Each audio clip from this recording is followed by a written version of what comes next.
È un grande... Sì, stai qui? Sì, Okay. sì.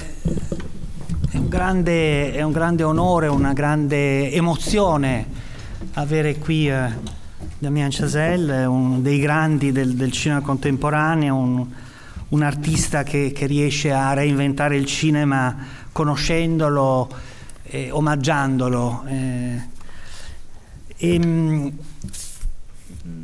Abbiamo più o meno un'ora di tempo e quindi io la prima domanda che voglio farti è: come si è costruita la tua vocazione da cineasta? Forse sono tante domande diverse perché è un lungo percorso, ma se ci racconti dall'inizio il primo film che hai visto e poi come la cinefilia è entrata dentro di te.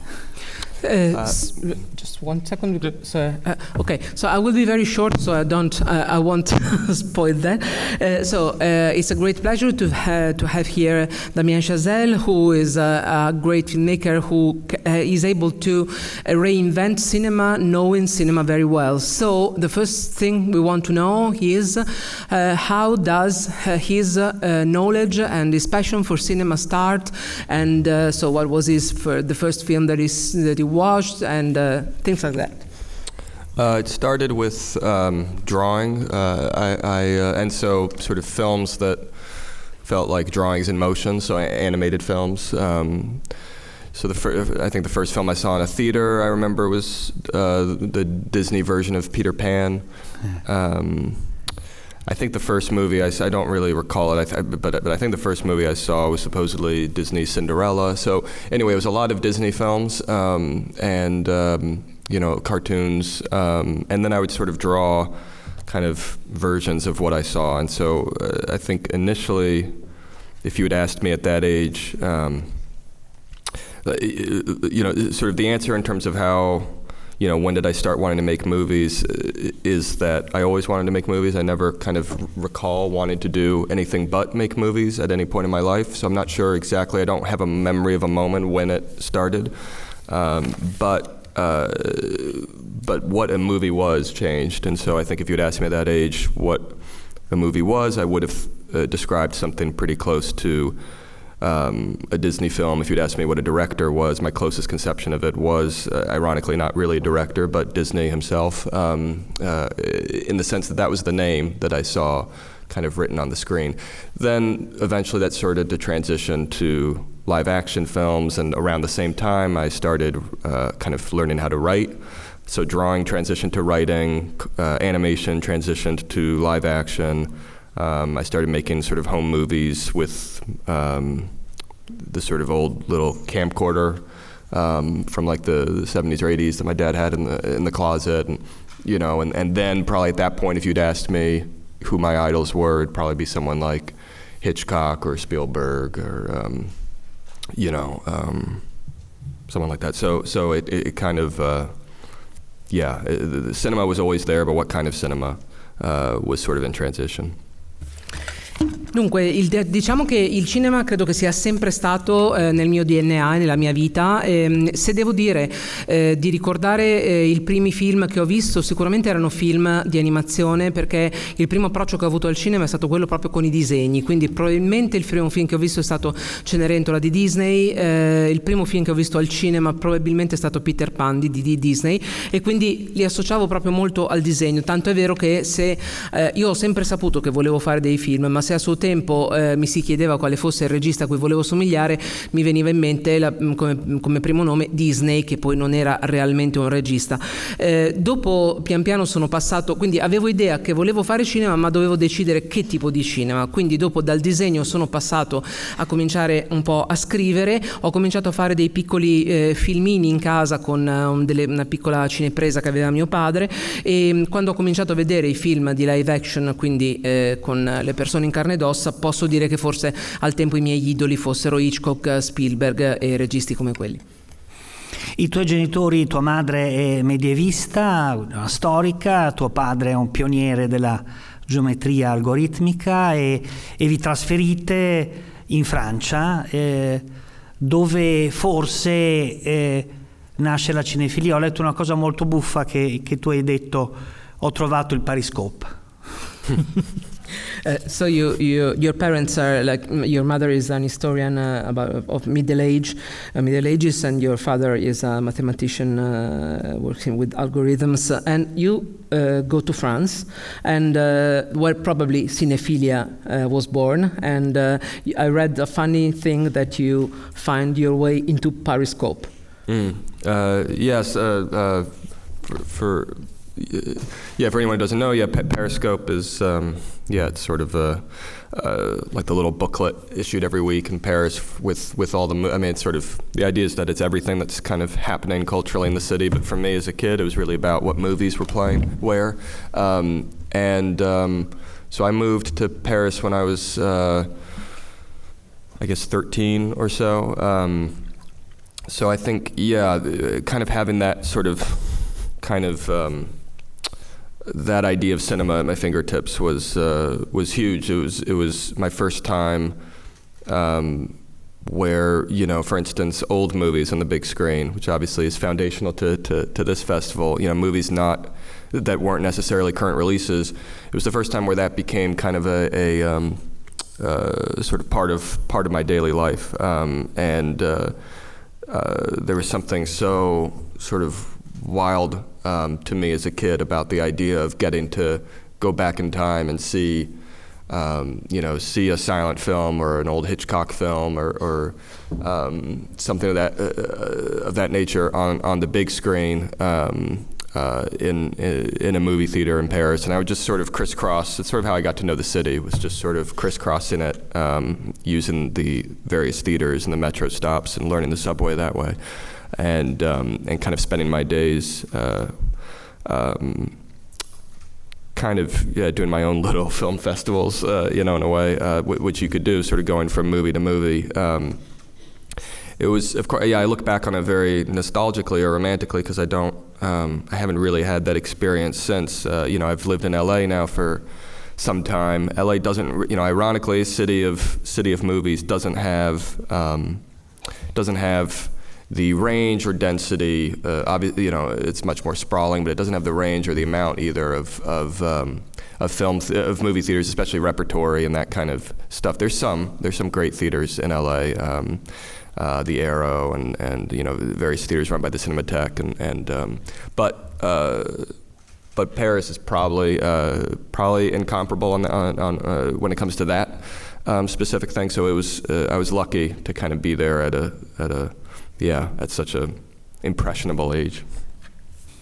E quando faccio il discorso di Pariscope, non so se tutti lo sanno, Pariscope è una guida che esce a Parigi dove ci sono tutti gli eventi culturali della città settimana per settimana, e io mi ci tuffavo dentro per trovare tutti i film che c'erano in giro per la città. Mi sono trasferito a Parigi attorno ai 13 anni, quindi un'età in cui si è estremamente impressionabili, e credo di avere imparato a conoscere la città grazie al cinema, perché sentivo questo fascino incredibile di poter vedere dei film tipo per esempio un film di Hitchcock o un film muto sul grande schermo, cosa che non mi era ancora capitata, e quindi guardavo appunto la guida e vedevo quali erano i film interessanti e li andavo a vedere, andavo indietro nel tempo, ed era veramente una cosa estremamente affascinante. Mi facevo il mio piccolo festival cinematografico, ed è una cosa di cui ogni tanto ho una certa nostalgia perché non mi è mai più capitato, tanto è vero che neanche a Los Angeles, dove vivo da parecchio tempo, c'è la stessa densità di cinema. Ci sono alcuni cinema che danno dei film restaurati e si possono vedere, ma non c'è la densità che c'è a Parigi, quindi ho avuto la fortuna di essere in quel luogo e fare quell'esperienza in quell'età particolarmente impressionabile. E al cinema andavi da solo? Era un'esperienza solitaria o era assieme agli amici, assieme ad altre persone? So did you go to the cinema alone or with friends or other people? In Paris it was alone. I think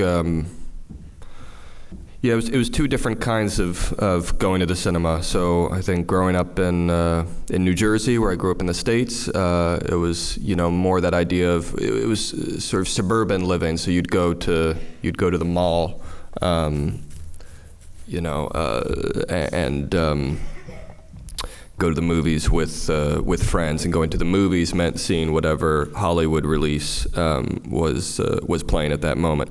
Later in high school, I guess I started to try to seek out things that were not Hollywood per se, but it was still the new releases. Maybe it was the new releases from Europe, from France or Italy or from East Asia, but it was still whatever was kind of current, and that would often be with friends. Though I guess I've always loved going to the movies alone, so I guess that must have sort of started early in the States as well. The sort of the solitude of it, the sort of private dream of it, I think always kind of appealed to me, or at least never bothered me. But that sort of initial flush of kind of really acting out the life of a cinephile in Paris, I don't recall doing that with anyone or sharing that with anyone. That was truly a just solo activity. A Parigi andavo al cinema da solo, e quindi la mia cinefilia proprio parigina l'ho vissuta sicuramente da solo. Andavo a cercare il mio sogno privato proprio al cinema. Poi in realtà da ragazzo ho vissuto questi due tipi di modi di andare al cinema. Un po' c'era questo che vi ho raccontato da cinefilo, e un po' c'era quello tipico da ragazzo cresciuto nel New Jersey, dove quindi nelle periferie americane, dove si andava magari nel weekend al centro commerciale e c'era il cinema, e allora si andava con gli amici a vedere l'ultima uscita hollywoodiana che c'era in quel momento. Però era un'esperienza diversa. Io a un certo punto ho cominciato anche a staccarmi, andare a cercare anche dei film che non fossero solo i classici blockbuster hollywoodiani, ma magari anche film che venissero dall'Europa, dalla Francia, dall'Italia oppure dall'Estremo Oriente. Però comunque sì, sicuramente è sempre stata un'esperienza solitaria, che mi è sempre piaciuta molto da solo. E c'è l'high school a Princeton, la scoperta della musica che diventa una parte importante della tua formazione, e però poi quando devi andare all'università vai ad Harvard, scegli non la musica ma il cinema. So then you went to high school in Princeton, and then there was the moment with music, but then when you went to Harvard for university, you chose cinema and not music. Yes, music was music really only kind of took over because of fear, because I had a teacher who scared the bejesus out of me, and so just practicing and sort of trying to do anything I could with any hour of the day to kind of become not the object of his wrath became my life mission. What's interesting though is that you would think that that's a very that would not be a way to create any sort of connection to an art form that lasts. And in some ways it didn't. So it's true that I didn't kind of pursue music professionally or anything like that. But music, and specifically it was when we're talking music, we're talking jazz drumming, became such an obsession, such a kind of focus. Again, initially less out of the love of it and more out of the love of not being screamed at, that it eventually became a genuine love and a genuine obsession, an obsession that sort of would outlast this, for instance, my time with this teacher. So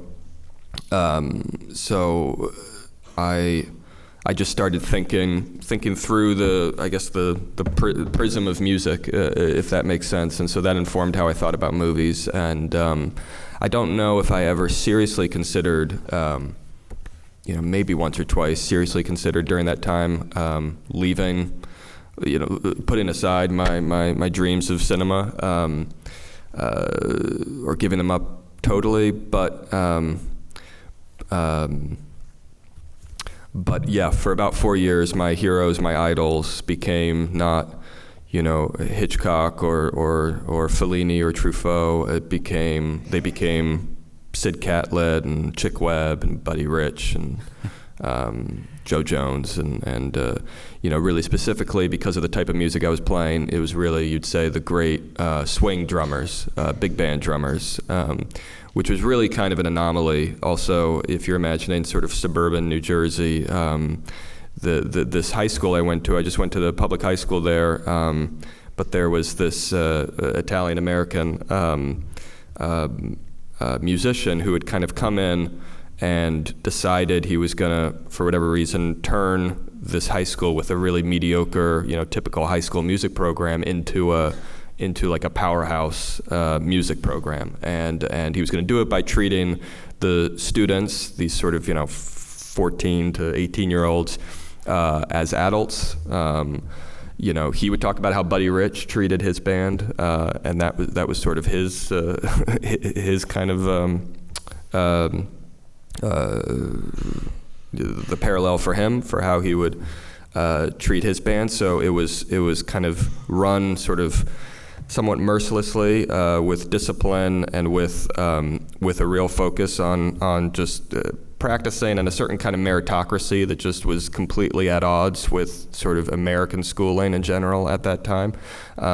So if you didn't know the part, you would be publicly humiliated. You would lose. That no one could rest on their laurels. No one could sort of.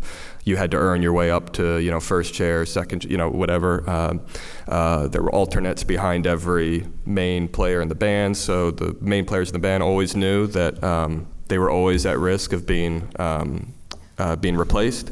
So there would always be this kind of competition engendered within the students, and lots of yelling. It's all the sorts of things now that you could never. You would never be able to get away with now, at least in America. But the result is this was at the time the top public school music program in the country, and would travel around the world and play the JVC Jazz Festival and presidential inaugurations and those sort of things. So it was a very kind of weird, anomalous sort of program, and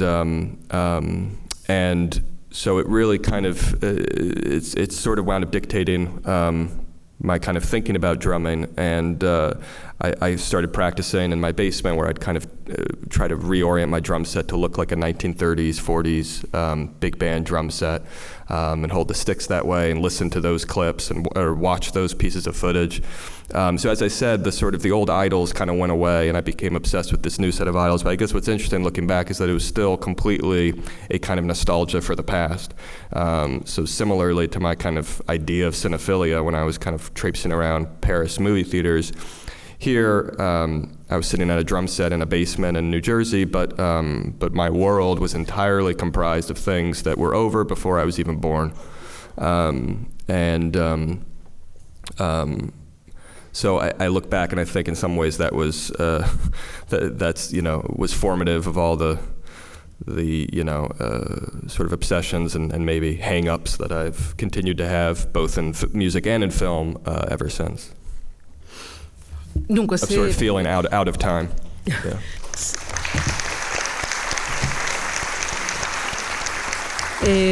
Dunque, diciamo che se non ho continuato con la musica è perché probabilmente l'approccio che ho avuto con la musica è stato in gran parte un approccio di paura, perché per 4 anni ho avuto un insegnante per cui fondamentalmente il mio scopo di vita era cercare di fare in modo di non essere oggetto della sua ira.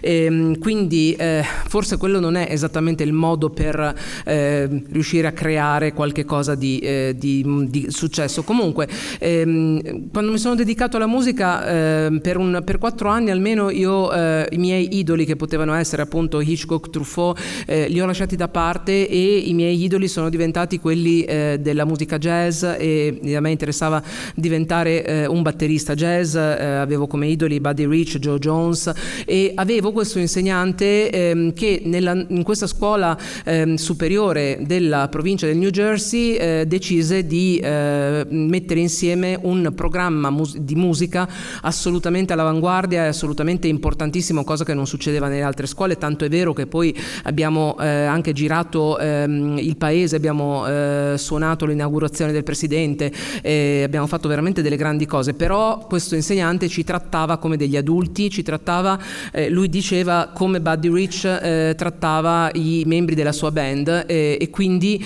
con lo stesso rigore, quindi ognuno di noi che faceva parte della band della scuola sapeva che poteva essere sostituito in qualsiasi momento perché aveva fatto qualcosa che non funzionava e non era stato abbastanza bravo, perché lui aveva questa modalità senza pietà e di meritocrazia assoluta.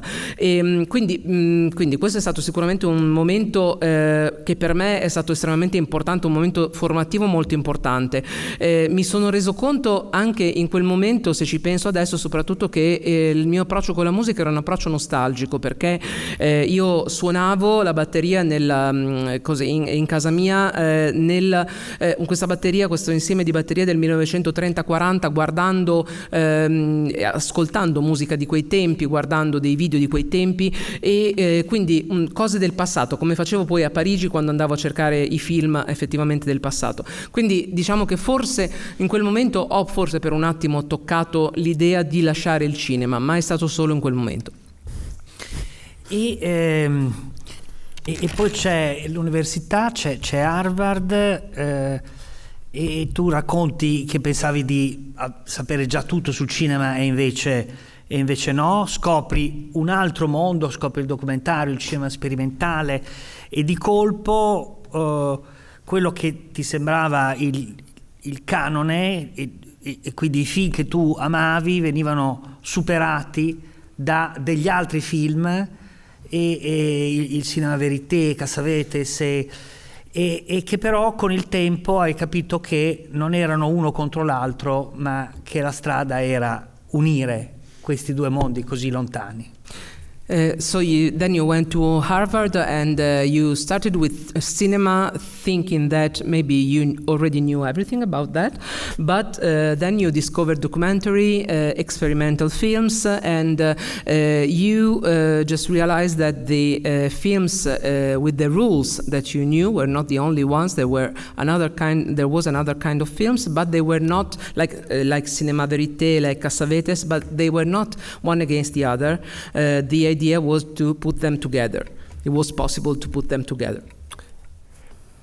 Yeah, it was. It was eye-opening because I remember it was a kind of typical story of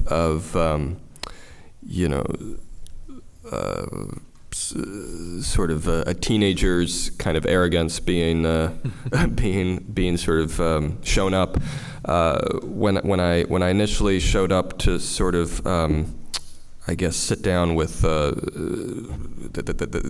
the school at Harvard. There was this very little film program.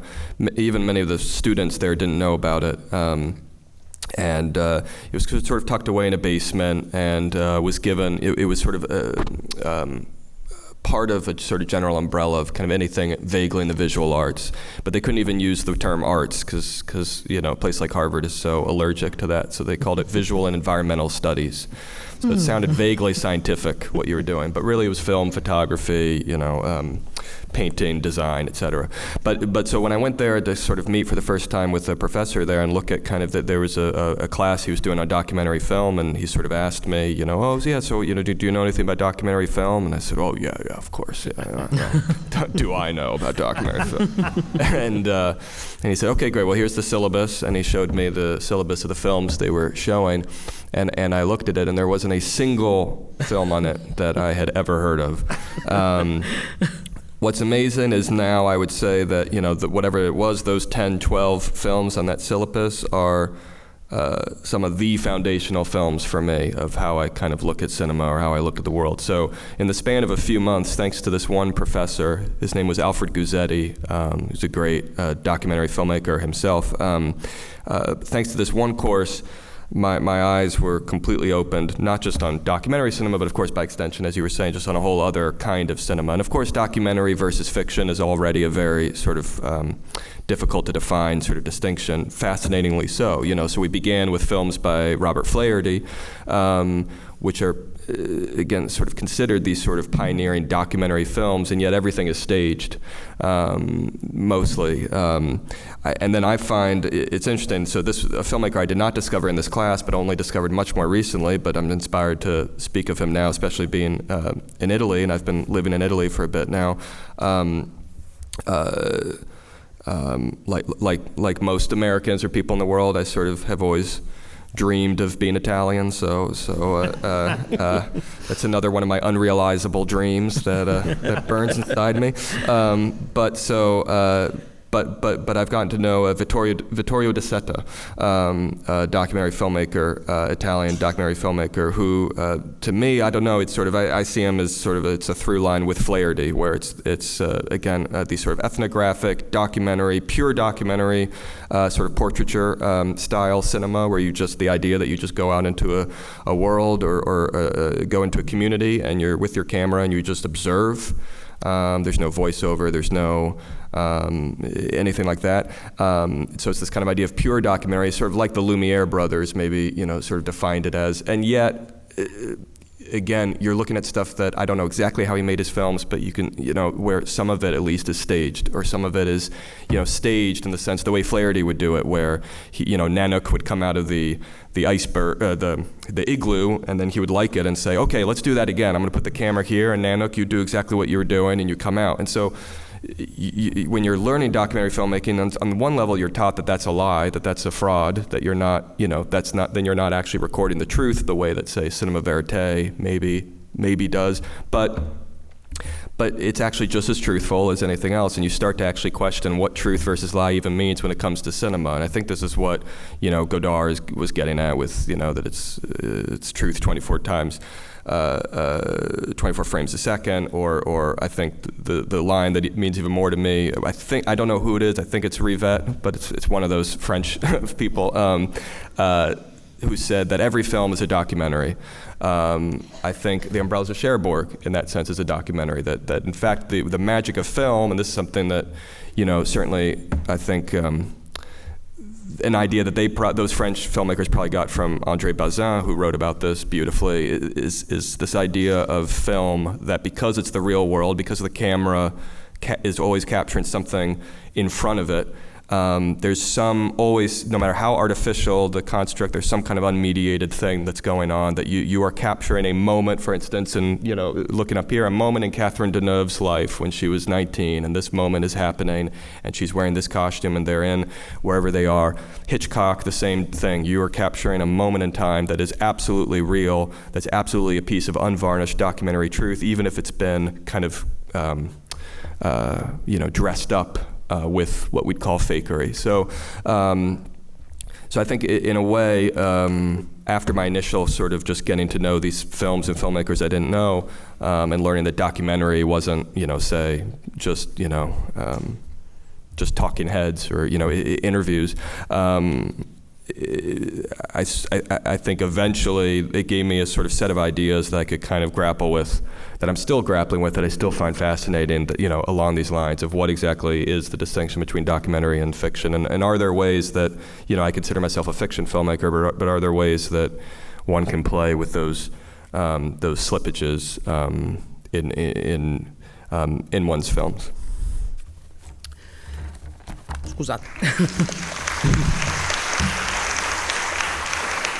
Allora, l'esperienza di Harvard è stata veramente un'esperienza che mi ha aperto gli occhi, perché io sono arrivato facendo la classica scena del teenager, del ragazzino arrogante, arrivato ad Harvard in questo corso di cinema, che era un corso quasi nascosto, si faceva in uno scantinato, in questa sorta di corso di arti visive, però ad Harvard erano un pochettino allergici alla parola arte, per cui era chiamato un corso di studi dell'ambiente visivo, in modo tale che sembrasse un po' scientifico in qualche modo. Comunque io ebbi la fortuna di incontrare un professore veramente bravissimo di nome Alfred Guzzetti, che mi disse la prima volta, dice: allora tu conosci i documentari? E io dissi: certo, conosco assolutamente tutto. E lui mi diede la lista dei film che si sarebbero analizzati nel corso del corso appunto che stava facendo, e io non ne conoscevo neanche uno.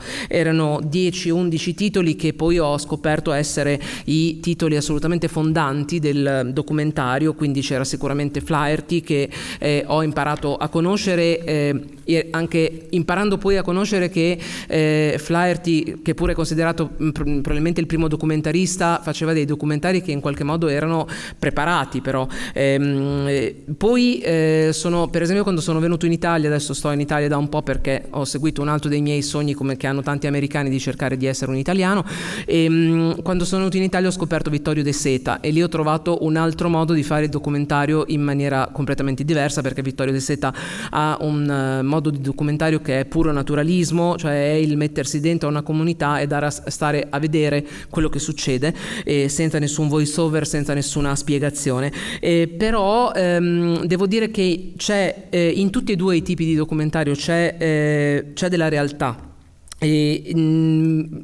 cominciato a chiedermi in questa occasione cosa sia veramente la verità e quanto ci sia di vero in un film, ma in realtà ogni film in un certo senso è un documentario in qualche modo, diceva qualcuno dei francesi, perché è un po' quella la magia del film. Il film comunque ci propone, anche se l'ha messo in scena e l'ha vestito in una qualche maniera, il mondo reale, però in quel momento documenta qualcosa. L'immagine che vediamo delle Parapluie de Cherbourg dietro di noi è un momento nella vita di Catherine Deneuve, in quel momento quando aveva 19 anni e indossava quel vestito sul set di Le Parapluie de Cherbourg. Quindi comunque ho imparato comunque che effettivamente il documentario non erano soltanto interviste, e io credo che io mi considero un regista di fiction, però credo che comunque una buona dose di documentario ci sia più in ogni regista.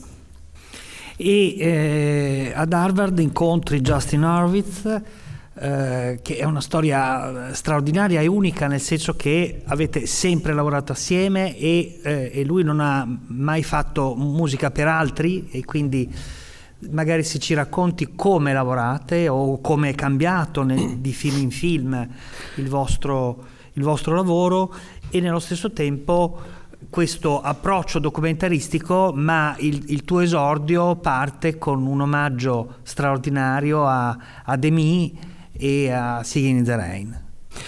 So in Harvard you met Justin Hurwitz, so he started making music just for you. He has never done music for anyone else. So if you could tell us something on how you work together and how your work maybe changed during the years, and this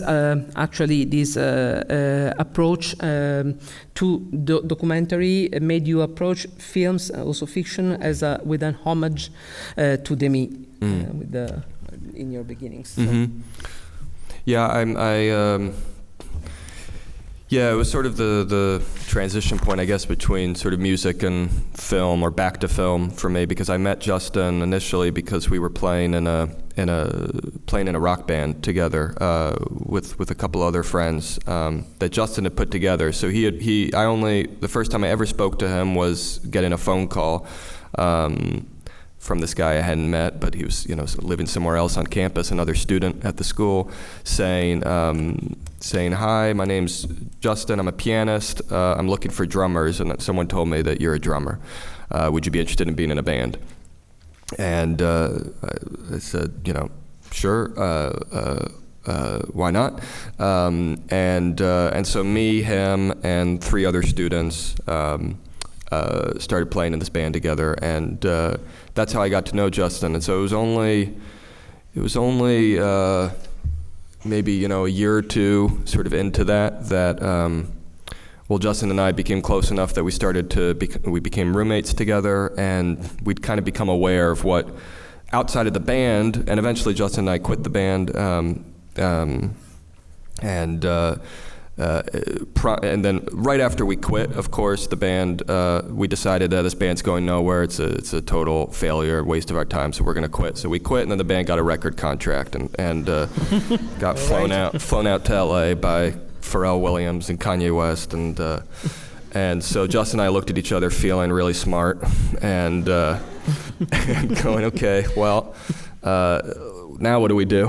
And at that point, we were roommates, and so we had kind of gotten to know each other in terms of just how we would spend our time in the room. And I'll never forget, I remember that while I would be sitting at my desk, kind of, working on a script or something, he would be at his keyboard on the other side of the room, and with sheet music, sort of composing music at the piano or at the keyboard.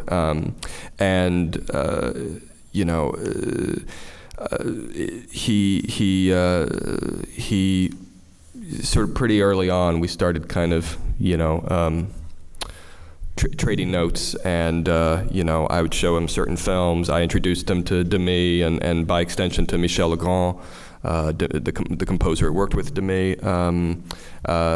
He would introduce me to pieces of the classical repertoire, for instance, that I didn't know. He didn't really know jazz, so I would introduce him to jazz, and that would really excite him and inform his composing. And so we kind of began that sort of dialogue. And so eventually, by the time I was in third or fourth year at school, I started working on sort of a longer film project that I had in mind, which was, it was sort of the idea of trying to do a Demy film, but in the style of the documentaries that I'd been making as part of the department. So trying to see if those two things could if you could actualize that idea of a Demy film being a documentary, if you could actually make that more explicit and not just something baked into it on a theoretical level. So sort of using non-actors and cinema verite shooting and improvisation and actual portions that were just pure, again, documentary, where you just film people in their daily lives on trying to be as unobtrusive as possible, but combine that with certain scripted elements and then musical numbers. And I asked him if he would write the music for it. If he had said no, I probably wouldn't have done it, because it was the convenience of literally rooming with someone who I knew now was a skilled composer. But he had never done any musicals. He had never done anything like that.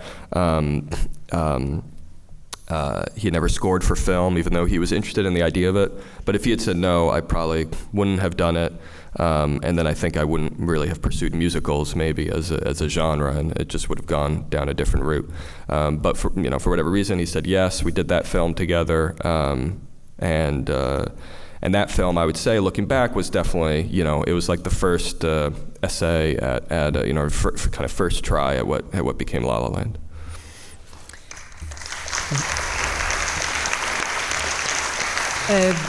Allora, la mia conoscenza con Justin nasce dall'ambito musicale, proprio perché abbiamo suonato per un certo tempo in una band rock, nel senso che il primo contatto che abbiamo avuto è che io ho ricevuto una telefonata da lui che mi diceva: io sono un pianista, suono in una band e cerchiamo un batterista, so che tu sei un batterista, ti interessa? E io dissi di sì.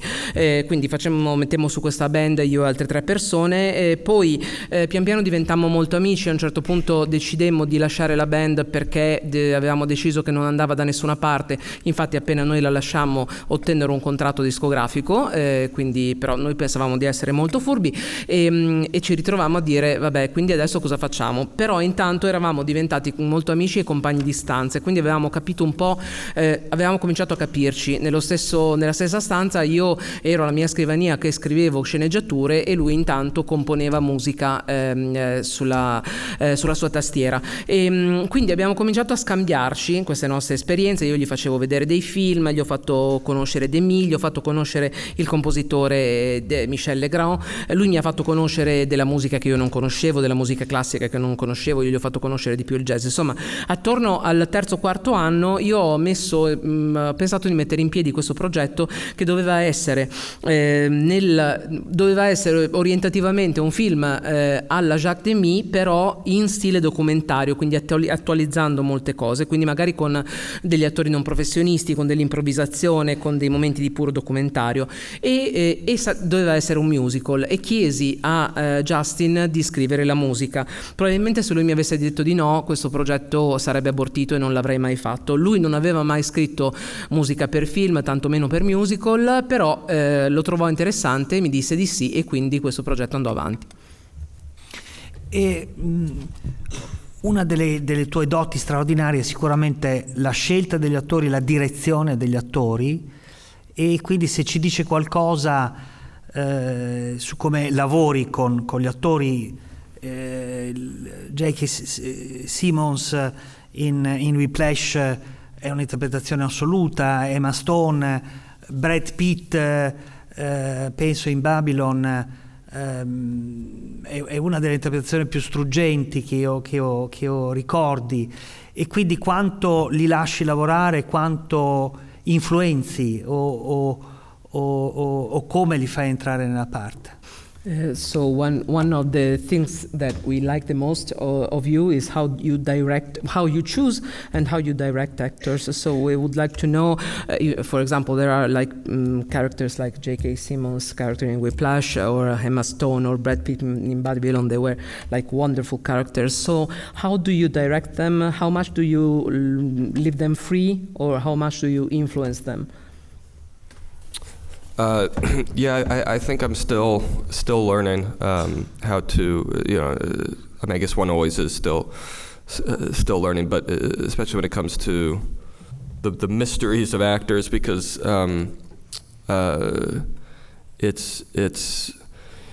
it's always every film is different, every actor is different, and so the only, I guess, thing I've kind of learned to rely on is knowing that there's no sort of there's no rule book to rely on. It even comes down to the question of rehearsals, for instance. There's a whole kind of school of thought, on that, that rehearsing your actors before shooting destroys the spontaneity on set, and you risk kind of using up all the good stuff in rehearsal and not having any left when the camera is rolling.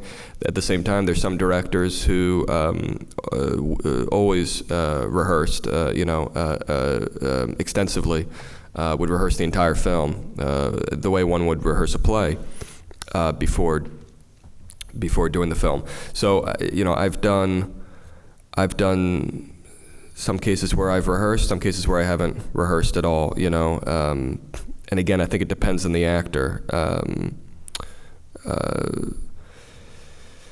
J.K. Simmons, we didn't really rehearse at all, but we did, J.K. had been in this short film. In order to get sort of Whiplash made, we took a scene from the script and did it as kind of a short to sort of use as sort of a proof of concept for financiers.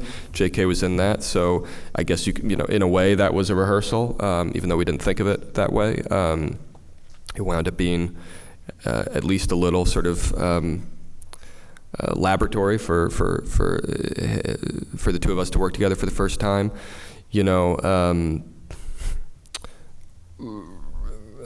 La La Land, Ryan and Emma, I wouldn't say we really, so obviously they would rehearse the dance numbers and the songs, but beyond that, I wouldn't say we ever really rehearsed. There was lots of talking about the characters, talking about, certain scenes, maybe even going through lines and sort of talking out sort of where certain scenes could go in the dialogue. So there was a lot of that sort of workshopping of the character beforehand, which is a different kind of rehearsal in a way. But it's not sort of putting the scenes up on their feet necessarily and rehearsing them.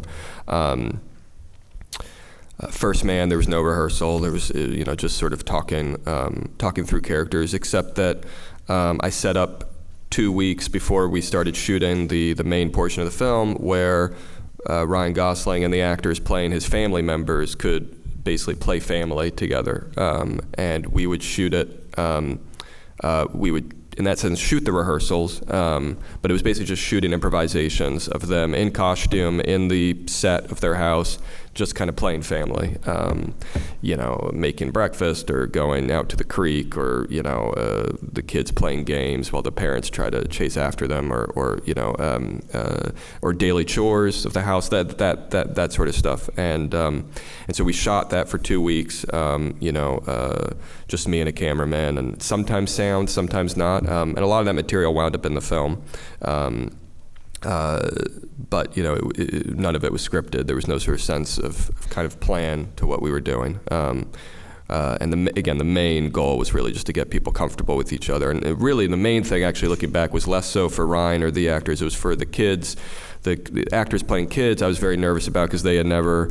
I'm very sort of sensitive to sort of bad kid performances in films, of which there are legion, and kids are often sort of graded on like a curve in their performances in films. But of course, some of the greatest film performances in history have been children, because if you do it right, or if you're lucky, or if it's the right kid, there's a sort of openness and a sort of again, a documentary quality that is unparalleled.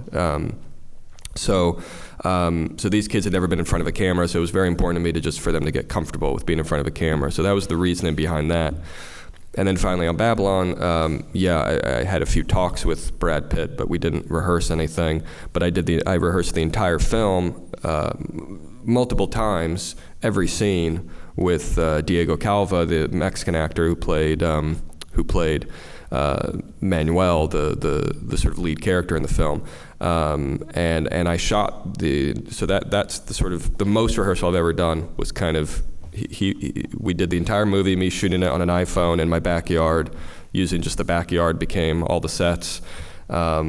My wife played every other role. She does a great Brad Pitt, and we sort of did, just over 2 weeks, just did every, rehearsed and shot every scene of the film, and then I even cut it together. So it's sort of, you shoot the rehearsal, cut the rehearsal together, and then I could kind of see sort of what I had. It wasn't the entire film, because it was only the scenes that he was in, but it's still most of the film. So I could kind of look at the continuity of the story, see where his performance needed work, even learn as a writer, okay, actually I don't need this scene, or this scene I should rewrite to be like this, etc. So it was helpful for me. It was my kind of rehearsal as well. But all of that was because he was, very new to film acting, and I felt like he needed as much preparation as possible before being on a big film set with Brad Pitt and Margot Robbie, and I didn't want him to freeze up in the headlights, and so that's why I did that. So yeah, it's a rambling answer, but it's kind of in a way I've never found a recipe that's worked for everyone. Dunque, allora diciamo che innanzitutto non ho trovato ancora, non ho una ricetta che vada bene per tutti, sto ancora imparando in un certo senso, ma diciamo che quello dell'attore è un po' un mistero, nel senso che ogni attore è diverso, ogni film è diverso e ogni attore è diverso, quindi ho imparato che non c'è una regola fissa. Per esempio, riguardo al discorso delle prove, ci sono scuole di pensiero molto diverse. C'è chi considera che le prove prima di un film siano assolutamente deleterie, perché nelle prove va la performance migliore dell'attore e poi tutta la spontaneità si perde nel momento in cui si va a girare. C'è chi invece prova sempre tutto il film dall'inizio alla fine come se fosse un'opera teatrale. Io ho fatto un po' entrambe le cose. Con J.K. Simmons, per esempio, non ho provato assolutamente, anche se lui aveva fatto un corto che ci è servito per trovare i finanziamenti del film, che alla fine è stato un po' un laboratorio per cominciare a lavorare insieme. In La La Land, per esempio, sì, sicuramente Ryan e Emma hanno provato le canzoni e le scene di danza, ma per il resto non abbiamo provato niente. Abbiamo parlato a lungo delle scene, dei vari dialoghi, ci abbiamo lavorato insieme, ma senza fare delle prove, per cui diciamo che è più un laboratorio che io faccio con gli attori, più che quello delle prove, e comunque difficilmente provo una scena intera. In First Man, per esempio, abbiamo parlato molto con Ryan, molto dello script e delle varie scene, però per esempio in quel film 2 settimane prima di cominciare a girare ho messo insieme Ryan e gli altri attori che dovevano interpretare i membri della sua famiglia, li ho fatti vivere insieme improvvisando praticamente per circa 2 settimane, in modo tale che riuscissero a prendere contatto gli uni con gli altri e a entrare in comunicazione per bene, soprattutto perché c'erano anche dei bambini che recitavano e quindi facevano le cose di tutti i giorni, facevano colazione, andavano a fare la spesa, e considerate che per esempio i bambini talvolta per gli attori sono considerati un grande ostacolo, perché sono un po' delle mine vaganti e quindi gli attori temono che possano minare la loro performance, e quindi lo scopo del gioco era cercare anche per questi bambini che non erano mai stati davanti a una macchina da presa farli sentire a loro agio. Quindi è una cosa in cui imparo sempre molto anch'io come scrittore nel vedere muovere le persone, così fare queste prove di questo tipo. Però per esempio per Babylon mi sono ritrovato in una situazione doppia, nel senso che con Brad Pitt o con Margot Robbie ho parlato semplicemente delle scene, ma Diego Calva, l'attore messicano, aveva poca esperienza nell'ambito cinematografico, allora ho provato tutto il film con lui, praticamente riprendendolo con l'iPhone nel cortile di casa mia, dove mia moglie recitava tutte le altre parti ed era bravissima a fare la parte di Brad Pitt, e per 2 settimane abbiamo recitato tutto questo in modo tale che poi Diego non si bloccasse di fronte magari appunto a Margot Robbie o a Brad Pitt, che avevano molta più esperienza di lui, e dopo questo è servito anche a me per migliorare alcune scene del film. Però devo dire che appunto non ho una ricetta generale e ogni volta le cose cambiano. Il tuo è un cinema coltissimo, è un cinema pieno di riferimenti e di riuso di altri film, e ti chiedo se c'è del cinema italiano, dei registi italiani che possiamo ritrovare in scene dei tuoi film o in un momento, o che ti hanno ispirato. So your cinema is a very cultivated cinema, is a cinema in which we can find some sort of reuse of films. We know that you know so many films, so is there any Italian films that we can maybe, I don't know, spot in your films, or that had an influence, a very big influence on you? Yeah, I mean, I think, Babylon is sort of completely indebted to Italian cinema. I think it's sort of my kind of maybe inept attempt at a sort of remake of La Dolce Vita, and it's sort of structured very similarly, and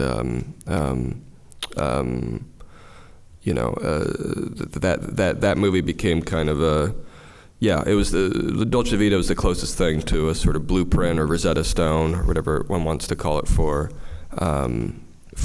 what we were trying to do in Babylon, and sort of, I guess, kind of transpose that sort of idea or see what would happen if you transposed that idea of sort of the way Fellini kind of orchestrated this sort of version of Rome in that film, if you transposed that to Los Angeles, to this kind of wannabe new Rome that's sort of springing from the desert, and in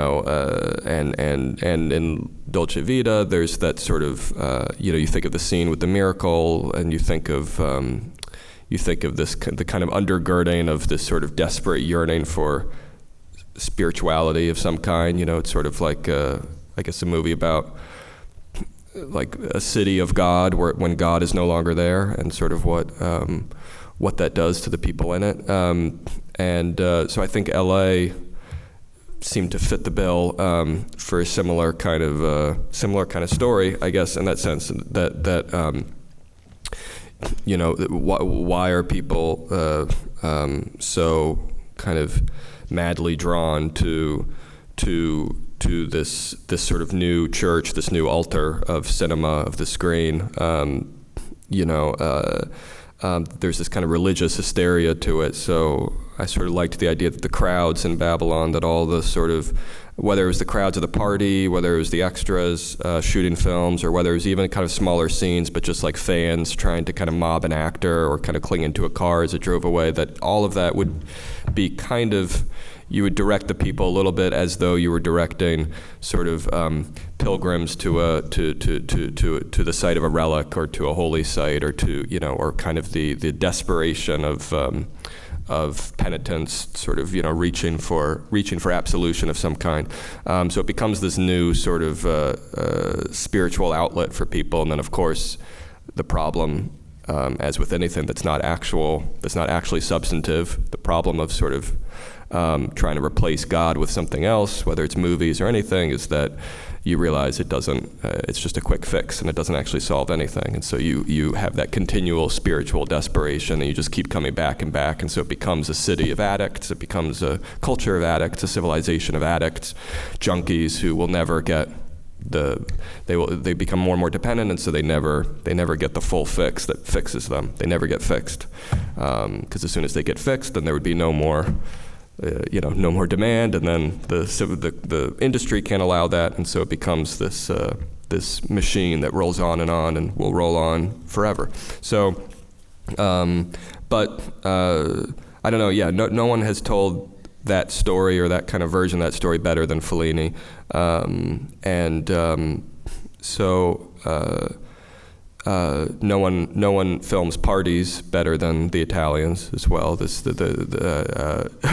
You can't. I don't think you can you can attempt a party scene as a director and not study Italian cinema, whether it's Visconti or Fellini, or I don't know. You even think of some of the crowd scenes in Antonioni films, who you don't really think of as a party filmmaker, but you think of sort of the Stock Exchange and the Eclipse, or La Notte as like one long sort of party film. So you sort of think of some of these filmmakers and sort of what they did, and you try to kind of learn from it and adopt from it, But yeah, I would say that, for instance, La La Land was really a French film in my mind. Babylon was an Italian film in my mind. Of course, neither is, La La Land isn't French, Babylon isn't Italian. At best, they're sort of, failed attempts at adopting those nationalities. But in terms of sort of blueprints that I was kind of taken from, that's that's sort of where my head was at. E dunque sicuramente allora il cinema italiano sicuramente è entrato in Babylon nella maniera più totale, perché Babylon è in debito totalmente con la Dolce Vita, nel senso che l'ho voluto strutturare in maniera simile, e quindi la Dolce Vita è la pietra miliare da cui sono partito, cercando di trasporre questa idea allo stesso modo in cui Fellini orchestrava Roma nella Dolce Vita. Il mio tentativo è stato quello di orchestrare Los Angeles come la nuova Roma che compare nel deserto. Se pensiamo, c'è questa sorta, se nella Dolce Vita c'è questa ricerca di spiritualità nella città di Dio, dove però Dio non c'è, Los Angeles ha un tipo di storia simile, perché anche lì c'è una ricerca di una spiritualità diversa, però c'è gente che è trascinata verso questo sorta di nuovo altare, con questa isteria quasi religiosa. Quindi ci sono queste masse di gente che vediamo in Babylon, per esempio. Ci sono molte scene con tantissimi extra, tantissime delle feste, tantissimi fan, ci sono sempre delle scene di folla, e anche queste scene di folla ci possono fare pensare in un certo senso alle scene dei pellegrini diretti verso appunto i luoghi di pellegrinaggio, verso l'adorazione di una reliquia, nella disperazione, non so, di cercare un miracolo o una soluzione.